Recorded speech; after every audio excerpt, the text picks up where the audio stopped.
Our first speaker this morning is Deputy Attorney General Rod Rosenstein, who traveled to Seattle to be with us this morning.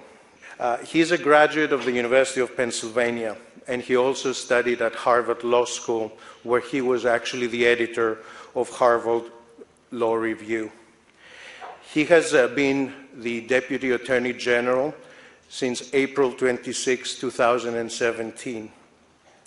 He has worked as a prosecuting attorney in many parts of the country.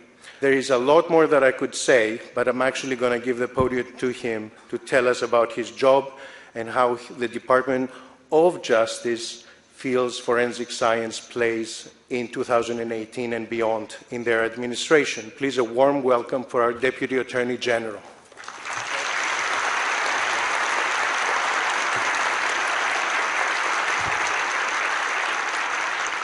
Thank you very much. Good morning. I want to thank you very much for having me here, Nick.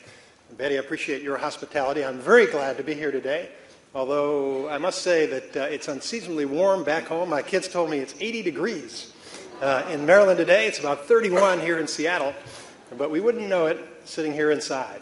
But I'm very honored to be here. I'm glad to hear, Nick, that you're going to be in my neighborhood, and I hope to be able to get together with you again next year, because this organization is very important to the work that we do at the Department of Justice. I'm honored to address the American Academy of Forensic Sciences. I understand this is your 70th annual meeting.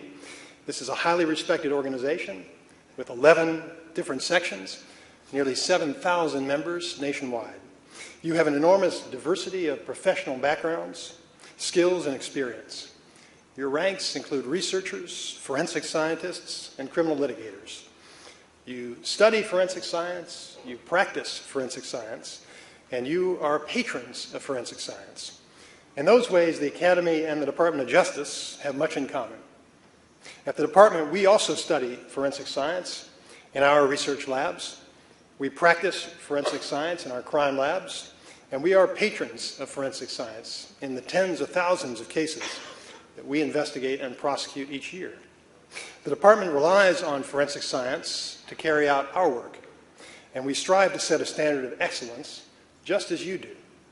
I'm inspired by the work of the forensic scientists that I've met, by the expertise that they bring to the job, and by their dedication to determining the truth and to achieving justice through the practice of science.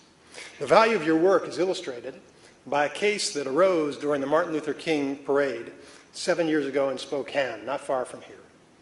Alert City workers found an abandoned backpack along the parade route.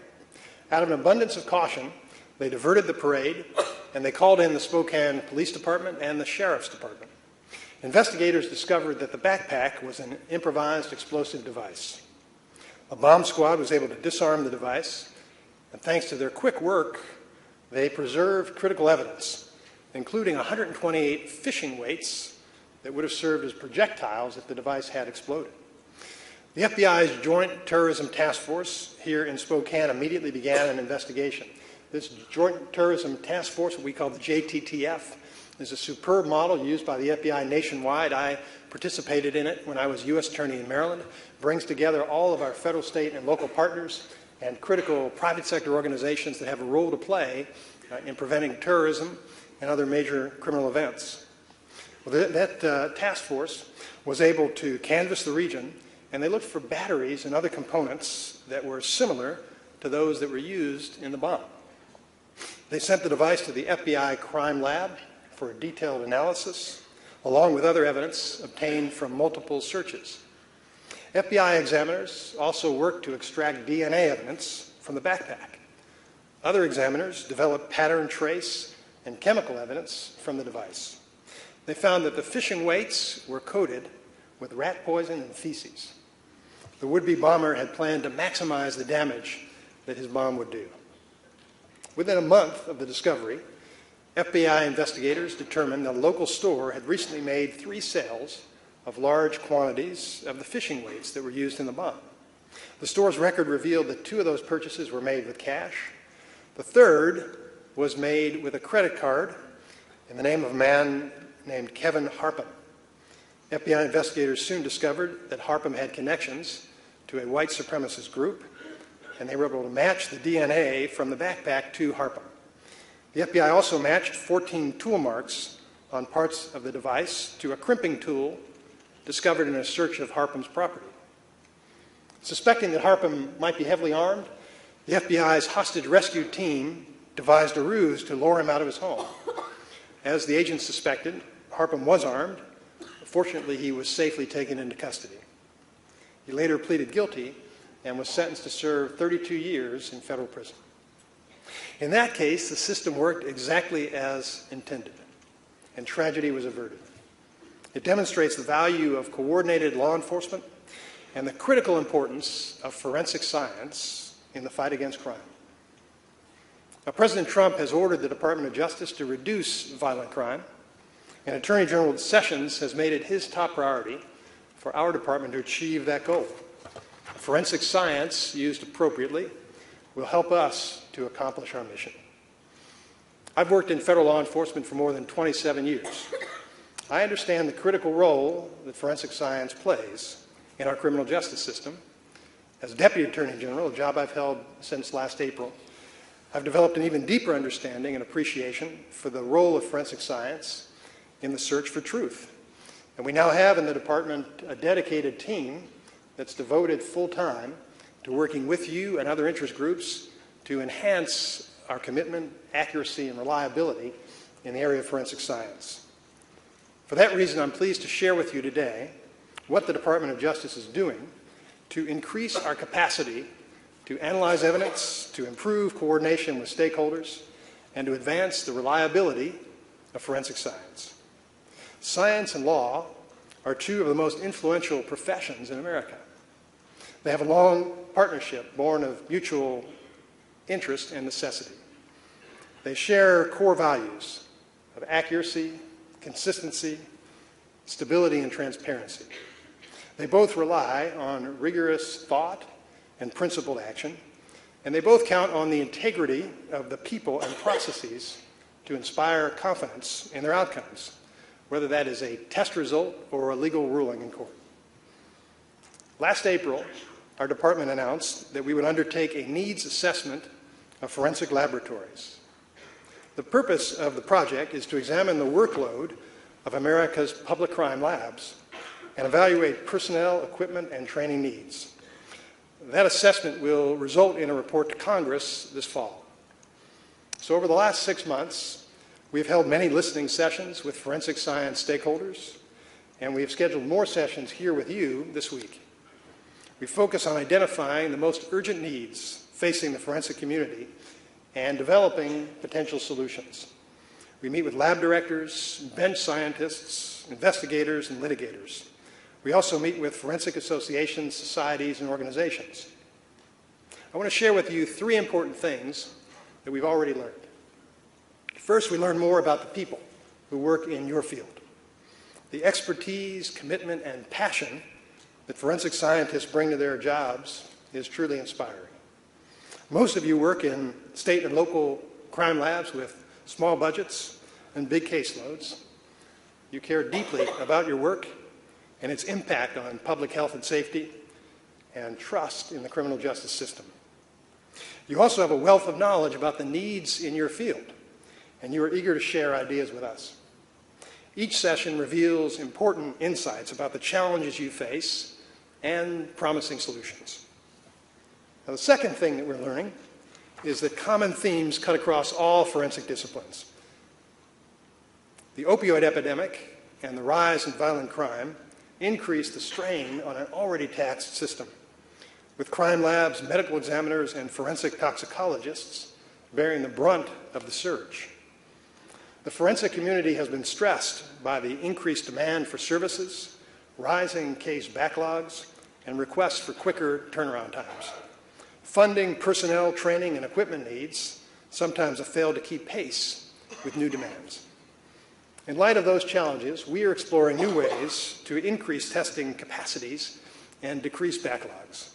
We're also looking at ways to increase casework efficiencies with new technologies and strategies. We want our report to Congress to correctly reflect the thoughts of all of you and our state, local, and tribal partners. We expect the report to highlight new ways to address old challenges, to identify promising new practices, and to strengthen the field of forensic science in the future. The third thing that we've learned is that the future of forensic science holds great promise. Interest in the field remains strong, innovative research and development are flourishing, and revolutionary technologies are on the verge of becoming reality. Our department strongly supports forensic research, development, and innovation. The listening sessions have given us a greater understanding of the current and future technology needs of your community. We've scheduled 2 additional listening sessions this week here in Seattle. I want to thank the Academy for its assistance in arranging those sessions. We're also enhancing our coordination and collaboration with all of our federal partner agencies.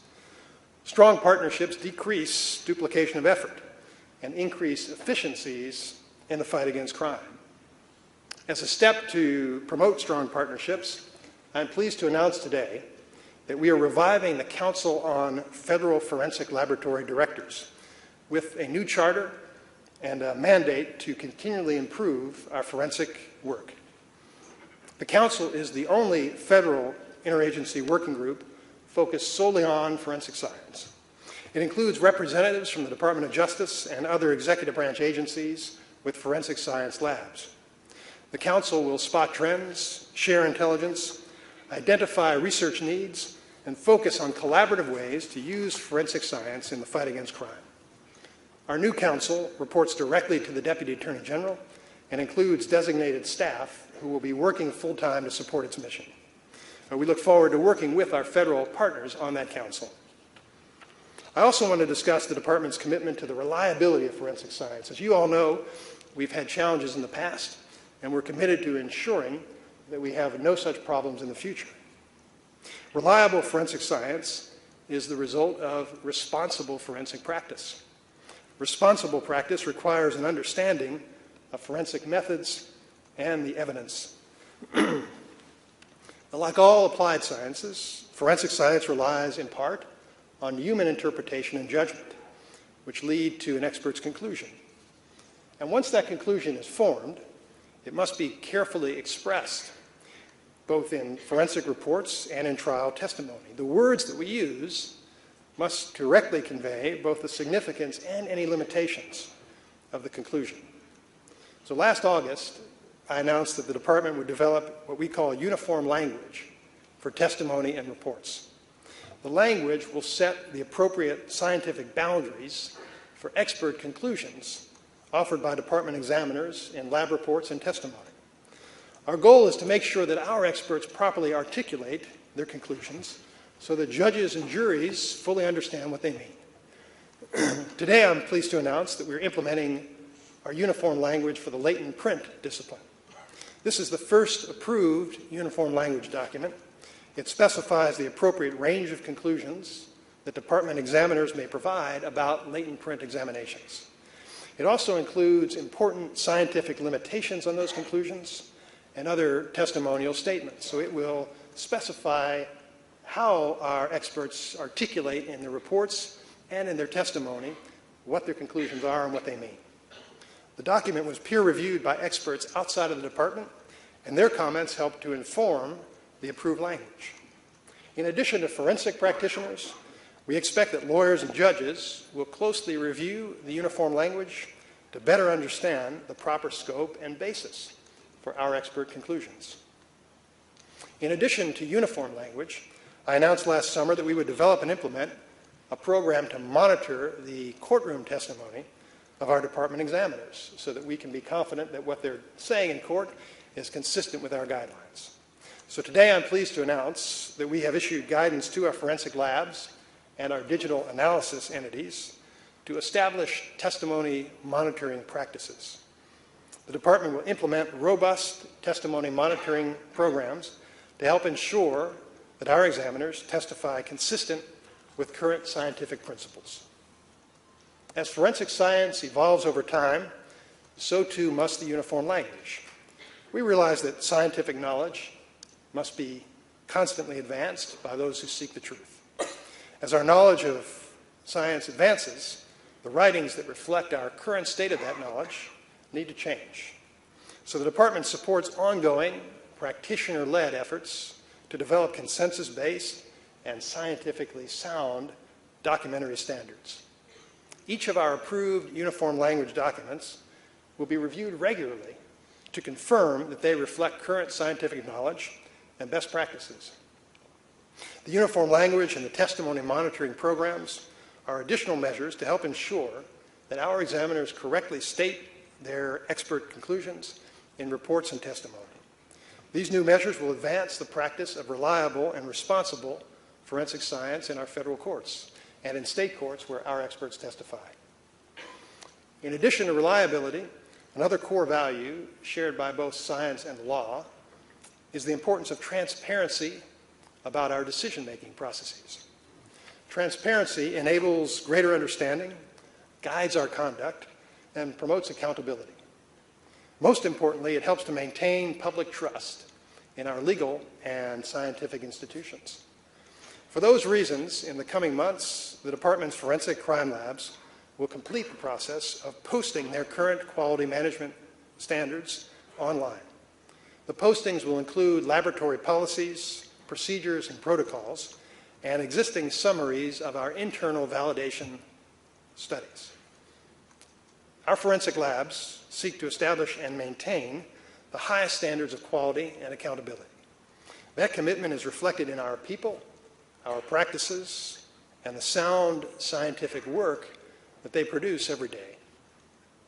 As a leader in the field of forensic science, our department is committed to leading by example. And that includes sharing our forensic policies and procedures with all interested parties to advance the cause of quality forensic practice. These documents will be available to forensic examiners, legal practitioners, and the general public. Online access allows for the study, use, and adaptation of department policies and procedures by other labs. It also allows judges and attorneys to better understand how our results are produced for courtroom use, including the many levels and layers of quality control that are so critical to the truth-seeking process. Placing our policies and procedures online will promote greater understanding about the scientific side of our criminal justice system. Open access to high-quality forensic standards will promote greater confidence in the scientific process and our outcomes. And that confidence, in turn, will promote greater respect for the rule of law. I want to leave you with a few final thoughts about our role and yours in the search for truth. We're privileged to live in a country where forensic scientists are free to seek the truth, no matter where it may lead. As Winston Churchill said, the truth is incontrovertible. Malice may attack it, and ignorance may deride it, but in the end, there it is. One of the most prominent forensic scientists in the first half of the 20th century lived here in Seattle. Luke May, who moved to Seattle almost 100 years ago, dedicated his career to using forensics to solve crimes and seek the truth. He was sometimes referred to as the American Sherlock Holmes.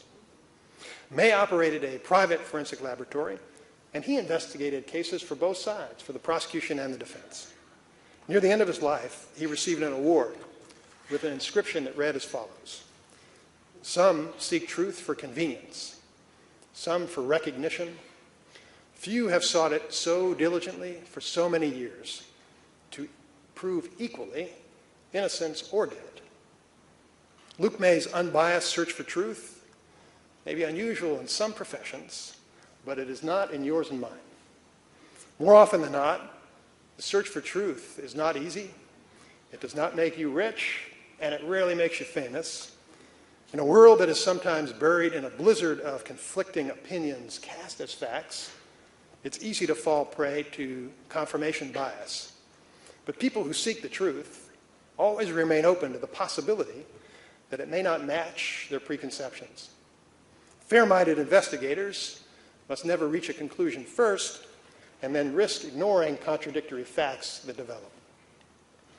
President John Adams was a trial lawyer early in his career, and he wisely observed that facts are stubborn things. And whatever may be our wishes, our inclinations, or the dictates of our passions, they cannot alter the state of the evidence. Many people passionately believe things that just aren't true. In the words of a 19th century Philadelphia doctor, sincerity of belief is not the test of truth. Pursuing truth always means yielding to credible evidence, even if it runs contrary to our hopes and expectations. Your Academy's mission statement is to advance science and its application to the legal system. The policies that I'm announcing today will advance the Justice Department's commitment to reliable science that helps us to find and report the truth. So I'm honored to be here today in a room filled with people who share that goal. Thank you for your commitment to justice.